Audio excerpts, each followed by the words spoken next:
Our topic right now is on prepared food in a post-COVID world, exploring the future of dining. So the question that I've always had around this or over the past year and a half I've had around this topic is, are we going to remember the COVID era as a major inflection point for the food and restaurant industry?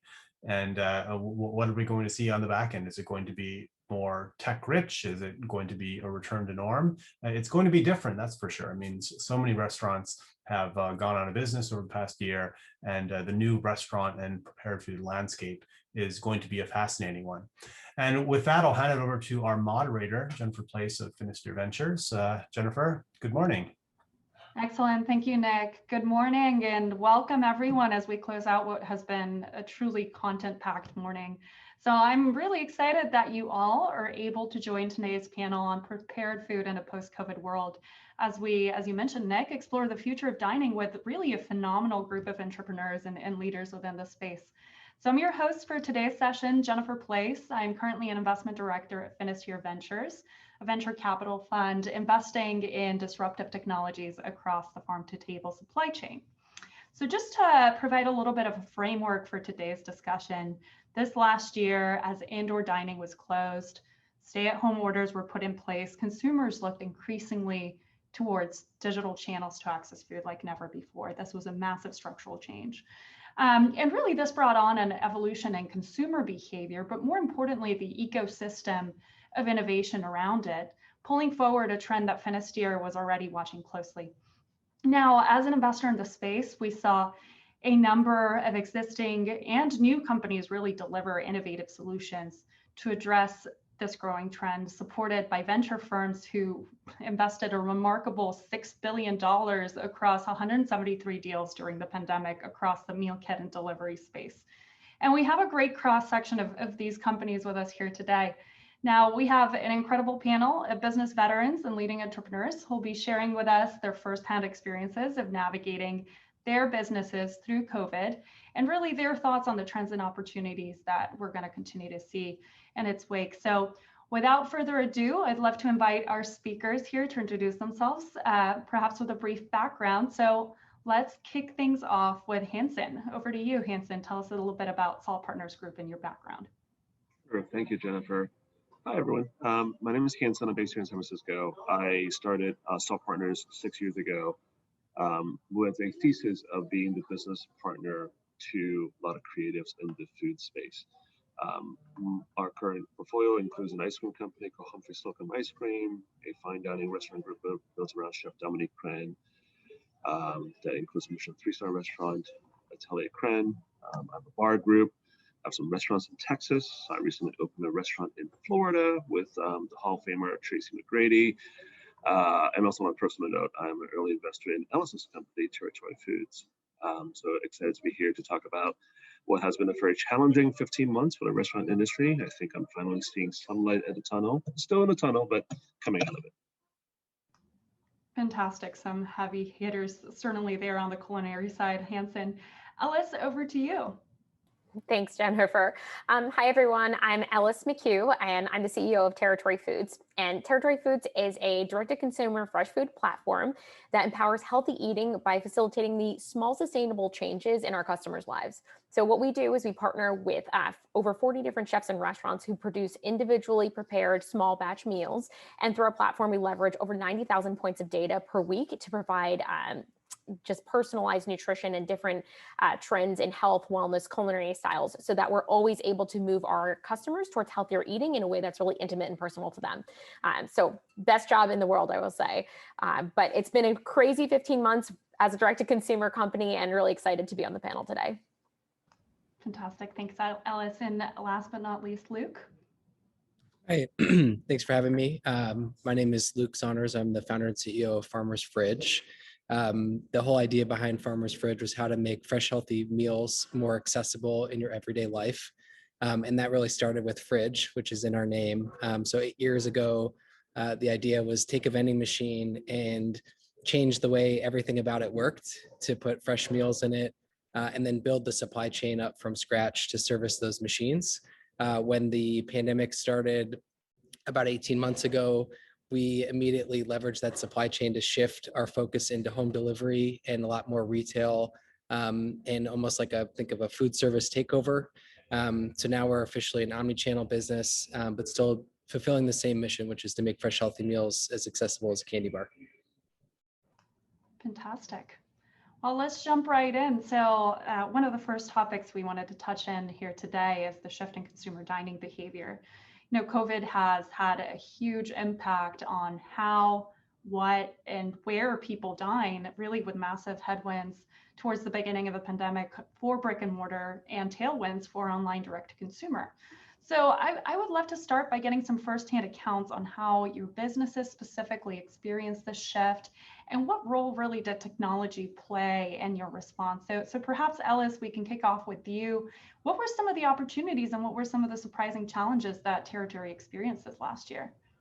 Yeah, the last 18 months have been absolutely transformational for our business. I would say that never before has the consumer understood their capability of accessing fresh, healthy food through digital channels. So before the pandemic, 2 to 4% of American consumers were ordering food direct to consumer. And that's Instacart, that's Farmer's Fridge, that's Territory, that's everybody. And now during the pandemic, it spiked to 10 to 12, and now it's holding tight at 12%. And that's really exciting for us because it represents the type of one-time pivotal shifts that you see in an industry that it's just completely unprecedented. So for us as a business, we were watching the trend at the macro level. We actually had a dual distribution model before the pandemic where we did have a refrigerator distribution that is a little bit similar to Farmer's Fridge, but less on the vending side and more of just a distribution point. And during the pandemic, need to make the very hard decision to shut that business down. And it was one of these moments where you said, where's the consumer? How do I reach them? How do I reach them safely? And how do we preserve that trust that they have in our brand? So at the very start of the pandemic, we made that decision. We became a 100% direct-to-consumer brand. And all of a sudden, everything changed. Messaging changed, supply chain changed, everything like that. And what I think is amazing is that through this transformation for us and for a lot of companies like us, there's been a hyper focus on really driving more value for the customer and talking to them authentically about why they love the product and why they should love it. And we're seeing just unprecedented like adoption of healthier eating. I know there's been a lot of conversation about this at the sessions today, and I sat on a really interesting one on plant-based meats and things like that. And there's this new awareness of the consumer to be eating more healthfully in the everyday, to be eating through these easier channels, through these digitally enabled channels, and they have high expectations for the companies that they work with. So it's a really exciting time, but a one-time pivotal shift.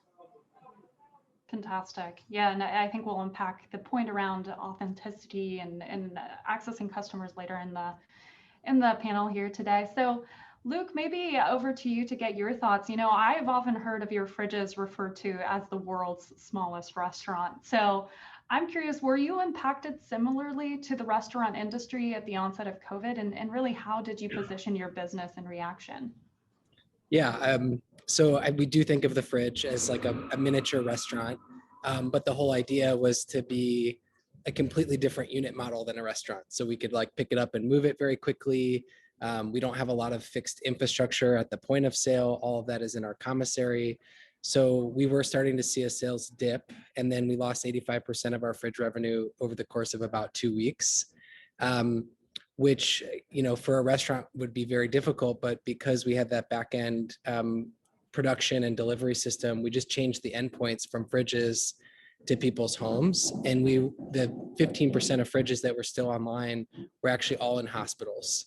So we called them up. Normally we were probably a few like single digit percentage points of a food service solution in a hospital, but they were all closing their cafeterias and trying to figure out how to get grab and go as quickly as possible.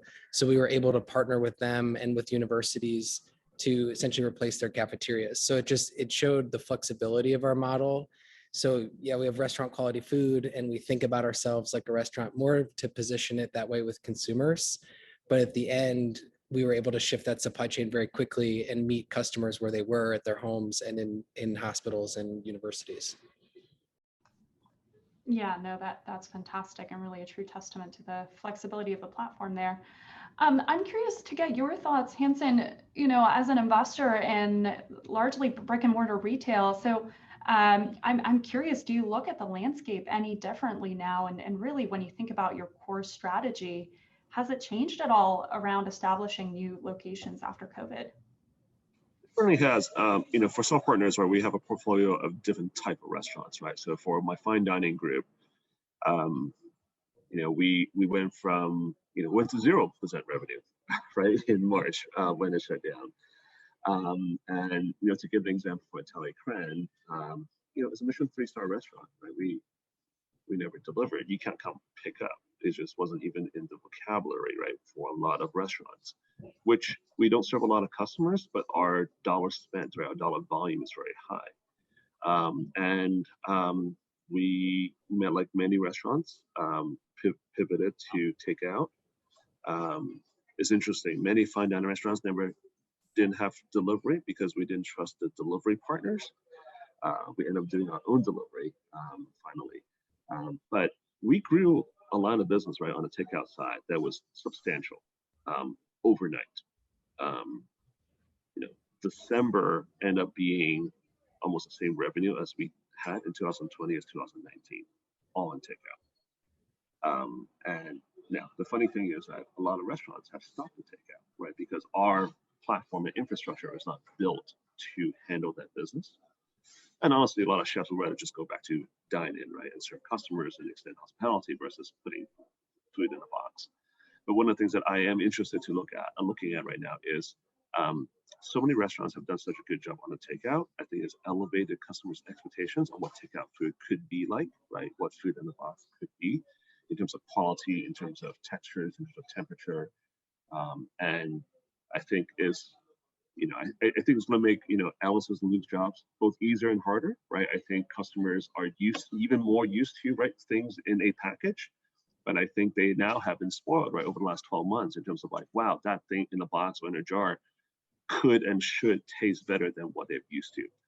So I'll be curious, right, to see some of the more established players, like the Freshly's of the world, right, in terms of their quality and how it meets customers' expectations currently, after it's been elevated over the last 12 months.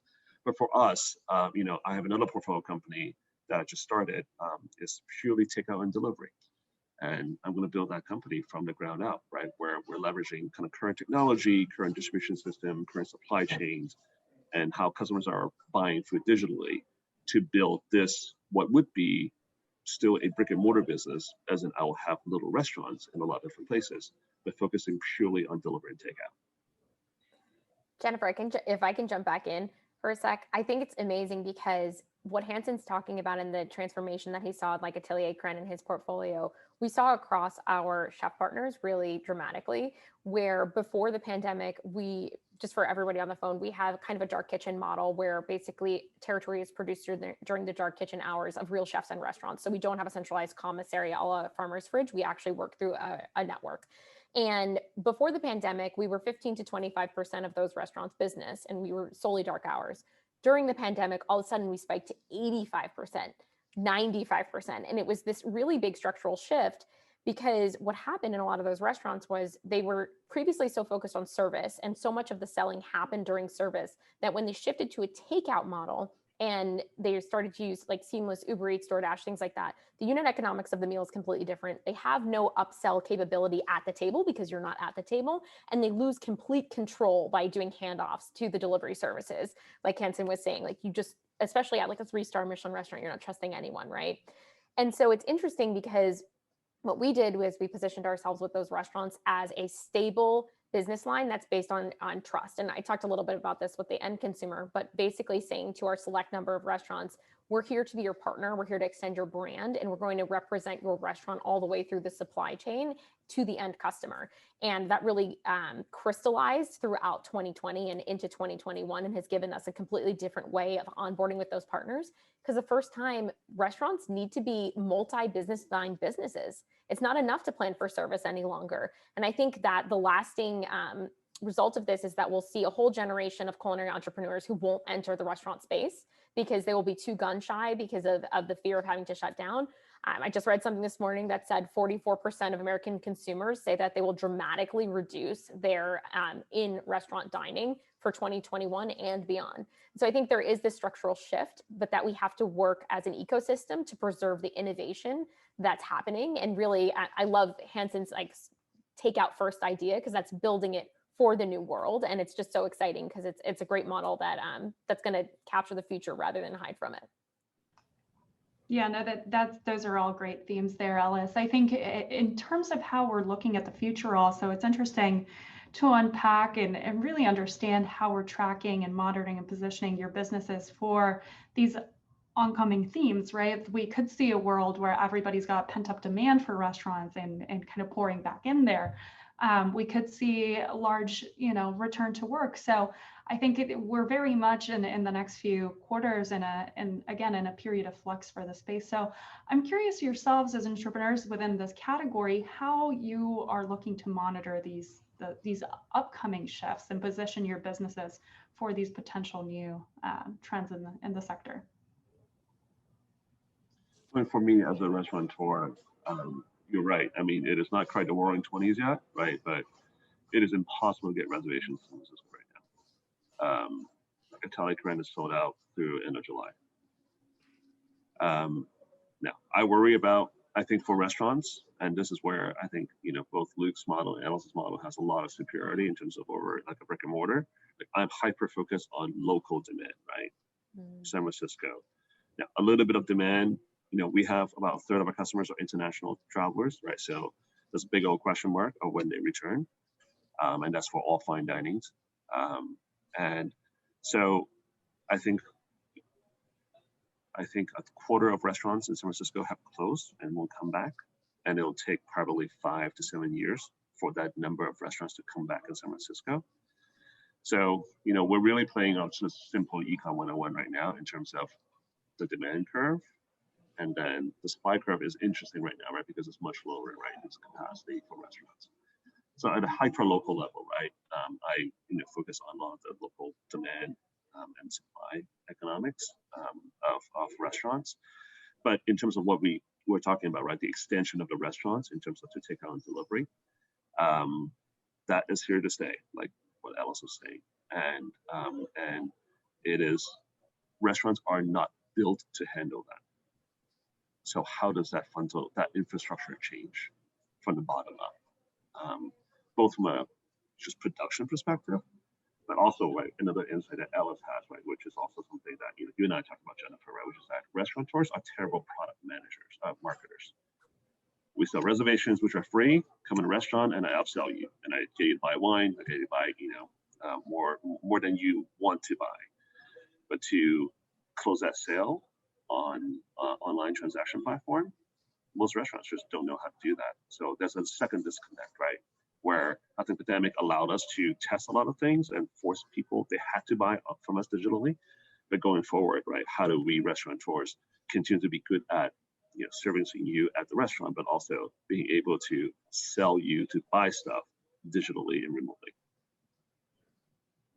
Luke, anything from your end? I mean, you have a portfolio of physical locations with the fridges, but also a delivery channel now set up, also some exciting things happening in wholesale. Any peek into what might be happening around, consumer demand and the shift in behavior there? Yeah, I mean, right now we're actually seeing fridges recover very nicely week on week. So I think we've seen like 5% each week growth in that channel since the beginning of the year. Which tells us that people are getting back to their normal life, especially you kind of see it at the airport first, like people start traveling again. And now we're starting to see the offices pick up. So we're definitely starting to see a shift. What's interesting, we haven't really seen a shift away from the retail and the at-home delivery. And I think it's representative of some of the demand supply imbalances that are going to now be, around for the next few years at least. And it could take longer because I think the point about restaurants needing to rebuild their economic model is spot on, both in terms of things like labor and commodities now are a big deal. And especially on the side of this that we're on, where it's more value oriented and lower cost, those things hit you a lot harder, a lot faster. So for us, we're benefiting from that as a business because we're able to fill in those gaps really well. And so we're seeing people call us up and say, hey, my cafeteria is closed. Can I get a fridge here? Or when you're thinking about someone who's working part of the time from home and sometimes going into the office, they need a much different way that they're thinking about meal planning. So that all of that has been clear, like the need to be flexible and kind of leverage your brand across different touch points with the consumers is a huge advantage going into this new world. And really designing your experience to be able to be product managed. I think that's a challenge for most restaurants because they're used to kind of that impulse at the last second, like putting the cookies in front of you at the checkout register. And it's a lot easier to say no to those in an app. So just rethinking all of that I think this is a great moment to do it, but it's going to take restaurants time because their physical infrastructure and the physical merchandising doesn't line up with that digital infrastructure and how customers want to interact. Yeah, no, absolutely. Ellis, are you seeing any specific consumer themes or shifts in buying trends as we look at summer of 2021? You know, I think from our standpoint, we're unpacking certain things around indulgence, immunity, as well as also supporting the return to work. So just curious what you're seeing from Territory standpoint. Yeah, we're definitely seeing trends in what we're calling revenge dining happening over summer of 2021. Hanson, it doesn't surprise me that you are booked out through the end of July. Everything here in Washington, D.C. is booked out through the end of July. I think what we're going to see from a consumer standpoint is, this pent-up demand to go out. But what are people actually doing? They're trying to interact with each other, trying to engage, they're trying to see people, right? As we have, dissemination of vaccine and things like that, and it gets much safer, we're going to see this shift into people going out.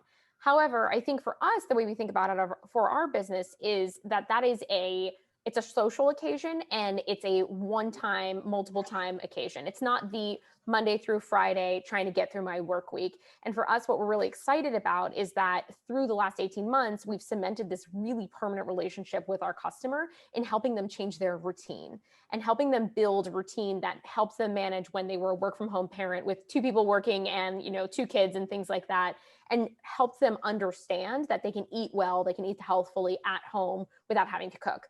And so I think I'm excited for revenge dining. I'm excited to revenge dining myself, I won't lie, excited to get back to restaurants. But I think what happens out of that is the consumers now say, I want to spend that time in a way that's positive. I want to go to restaurants. I don't want to go back to grocery shopping. I think the big channel that loses out, or the channel that's due for the biggest shakeup right now, is the permanent infrastructure changes to grocery, first from digital grocery, but then also from prepared, just kind of disrupting that whole segment.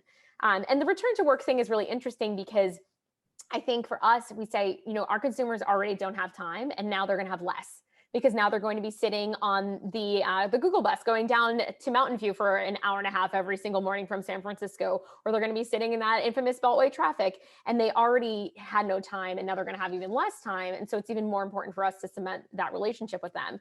And we do see, we get a lot of inbound from different companies about the same type of thing that Luke was talking about. Companies are really trying to draw people back into the office. But there was a really interesting blind survey that just came up yesterday that said 67% of Americans out of the top 25 employers of the United States said they would rather take remote work than a $30,000 increase in their salary. And so for the first time, we've had rapid adoption of remote work. People understand how it fits into their life. I think they miss the community of the office, just like they miss the community of the restaurant, but they're not itching to go in 5 days a week. And so these new models that serve better in those flexible spaces are the ones that are going to live. And I think there's real disruption for your standard corporate cafeterias, which we're working on really low P&L margins anyhow. And they're really ripe for disruption in this. So I think it's going to be a crazy year. 2021 is going to be a crazy year, and crazy in a really positive way. But I think I'm so excited for the way that digital has led this space and how we're capturing data about consumer need demands and things like that. And there's some really great reports that are coming out just actively on it. Fantastic. Look, it's undeniable that the sector is still in flux, but what you mentioned, Luke, around the brand flexibility and building a platform that can really pivot is super, super unique. So I think next of all, I really want to shift the conversation into some of the structural changes that we've seen in the dining business. really this last year, one of the first themes that I addressed earlier was the record capital inflow by venture investing in food tech. While I think on the other hand, we also saw many restaurants and smaller businesses, shutting down. Many are not coming back. So I'd love to unpack from your standpoint what this consolidation means for the industry. Maybe double click on the effect of VC capital on the sector and what that has caused in terms of structural or systemic shifts. Luke, any thoughts here?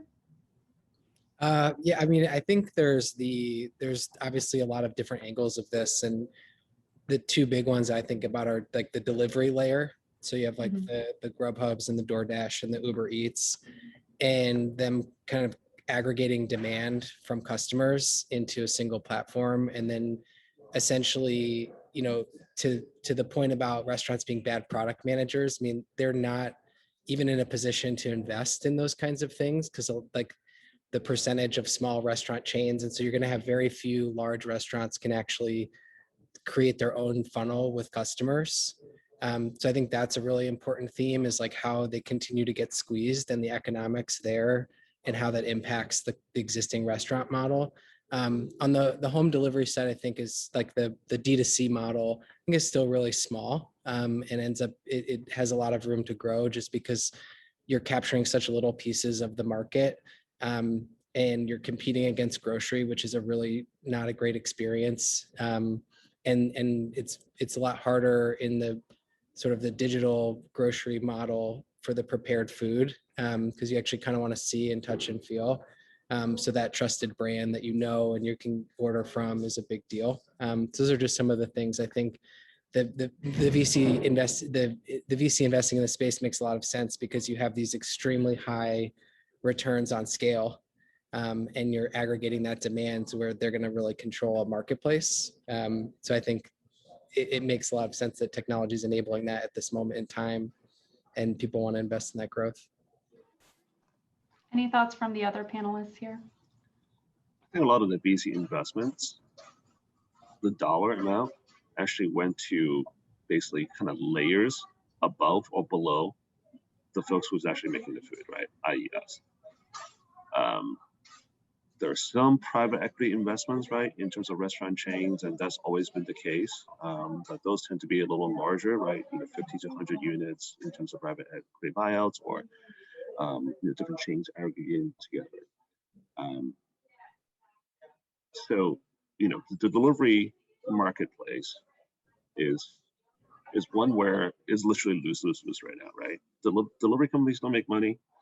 Customers generally don't like the experience, right? And us restaurants, right, is kind of like dealing with Open Table 20 years ago, right? It's like this, this evil that you have to live with. Luke's point is right. How do restaurants build their own funnels of this new demand segment, right, and this new channel? When I launched Lazy Susan, my Chinese takeout concept, I made a hard decision, right? I launched without being on the third-party apps. So I just launched with my own channel. Thank God it worked.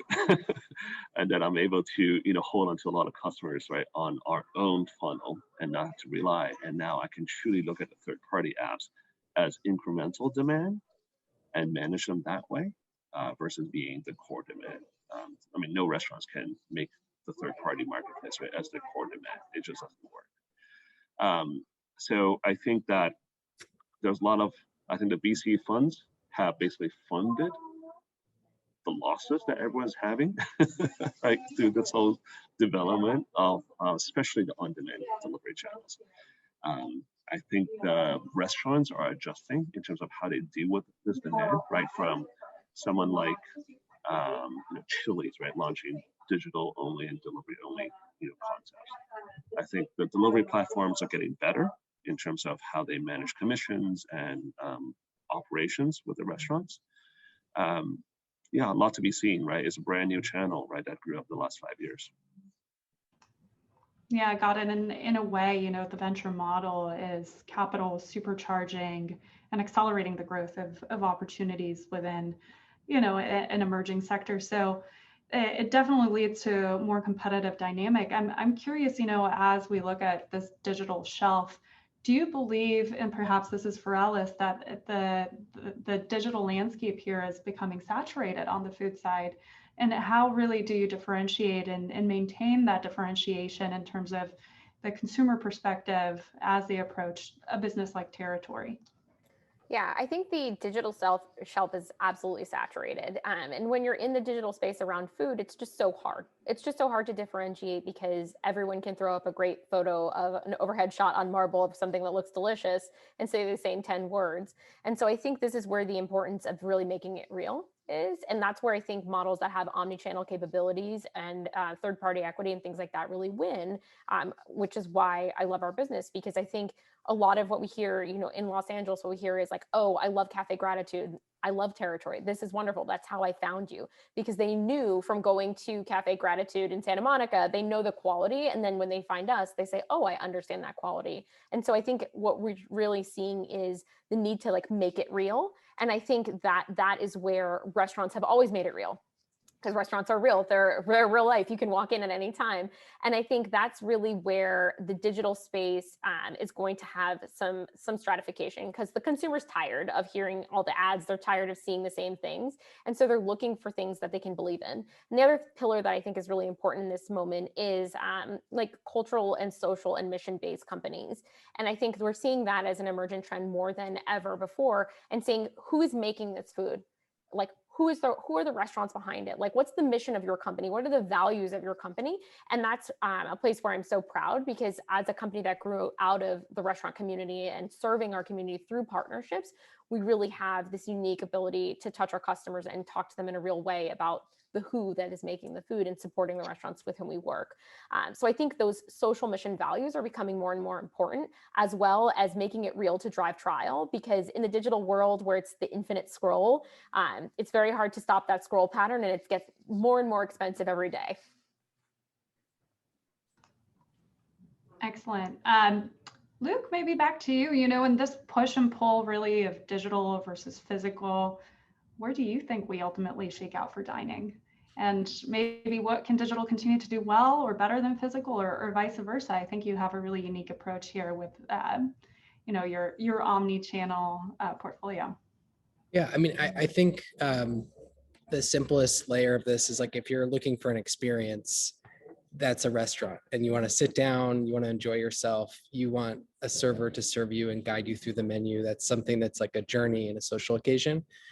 I think that's a very small, like the percentage of meals that you eat where that's really what you're looking for is relatively, you have 21 meals a week, so that it's maybe 2 or 3 of them at the most. And the rest of the meals, you just want something fast and affordable and tasty. And that's where digital as the primary mode of interaction works really well, as long as it supports those things. And then the question is like, how do customers find out about you, or how do you escape that digital world? And that's where we've really invested in the fridges to bring the brand to life. We're acquiring tens of thousands of customers every month just through the fridge channel in different places where they come across us physically, and they're able to then find out about the rest of our ecosystem. So I think that's where, brands have to be really intentional about how they create a dual track. Like, we can acquire customers really efficiently through Facebook, but if that's your only channel, then you're at the mercy of that channel's cost, versus if you have both, you can kind of go back and forth and actually create synergy and leverage for yourself. So again, I think like the retail physical space is just as important, if not undervalued. But that it doesn't change the fact that the way that customers want to interact with that physical space for a quick meal is digitally. And so we kind of bridge that gap for them. Let me double click on that for a second. Have you seen very different unit economics for the different channels? What are some of your learnings around exploring and understanding how to best reach customers through these various channels? Yeah, I mean, like, so in the fridge channel, our customers are basically free. We put a fridge in and people show up and buy things. And that's how most like brick and mortar works. On the delivery channel, we have higher margins, but we're paying Facebook to direct traffic our way. And so actually like the EBITDA margin on each channel is about the same, but the way that you drive each one is different in terms of that unit economic stack. And so yeah, they are very different, but that's where like the fridge business is much more expensive to build, but then you get this recurring revenue stream that's forever as long as there's people in that location, versus the pure digital businesses. You have to spend to keep staying at the top of that digital real estate. So kind of finding the balance. It's nice when, like, what was tough before the pandemic is only growing into physical real estate. There's times when that's difficult, like you get to an airport that doesn't want to pass you through the process and you're waiting on them. And having the ability now to switch that over and grow through a digital channel or somewhere else is really valuable. I think that balance of being able to switch based on where the lowest cost of acquiring customers is the key. If I can jump in, Jennifer. Yeah, definitely. Sure. And I think this is where the interface, right, between the restaurant business, right, and emerging business like Luke's and Ellis's. Even though the restaurant meals might be 2 or 3 times a week, right, is going to be, a disproportionate amount of the spend. And if done correctly, a disproportionate amount of the EBITDA margin, right, of what a customer would generate, right, from their eating, right, throughout a week. Restaurants are really great at knowing you when in the restaurant, right? Jennifer is a frequent customer to my restaurant. We say hi, she gets a special dessert, we know your birthday. But oftentimes, if that manager leaves, we have no idea who Jennifer is anymore. Right? I think we've all faced it, right, at our favorite restaurants. Like the bartender leaves and you don't get that extra pour anymore. And I think there ought to be, right, in the next few years, right, a combination or meeting of the minds of the great work that Ellis and Luke are doing in terms of building lifetime customers, right, and how we do that in the restaurants and how they do it is very different, but I think there's something that can be done together. The second point that I want to make, again, in terms of like what Luke was talking about, in terms of the digital channel where you have to keep investing and paying money, right, to get that transaction and get the customer. Well, one of the amazing things for what we experience at Cren is that because we have such a strong brand, right, and or like a Linea, right, in Chicago, right, is customer acquisition cost is essentially zero, right, for our digital business, because we have a gigantic mailing list already. We have kind of brand equity that we built up through a lot of investment over the years, right, in our physical brick and mortars. So again, kind of a little bit of what Ellis touched about, right, in terms of her working with Cafe Gratitude in LA, is again, how do those two meet, right? All these embedded brand that has built up equity and value over time, equal lower CAC. How does that realize over the digital channel? So I think there's a lot of meeting of the minds between a gigantic restaurant industry, right, and an emerging layer of the digital industry.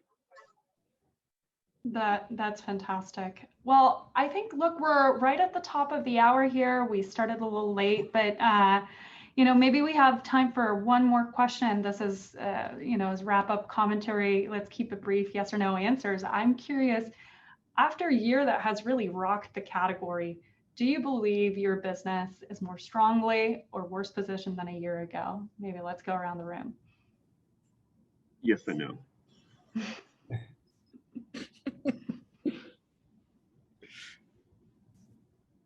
Luke? Yes, I think it's stronger. There's definitely challenges, but Yes, 100%. There's nothing like chaos to drive focus, and from focus comes real rich innovation.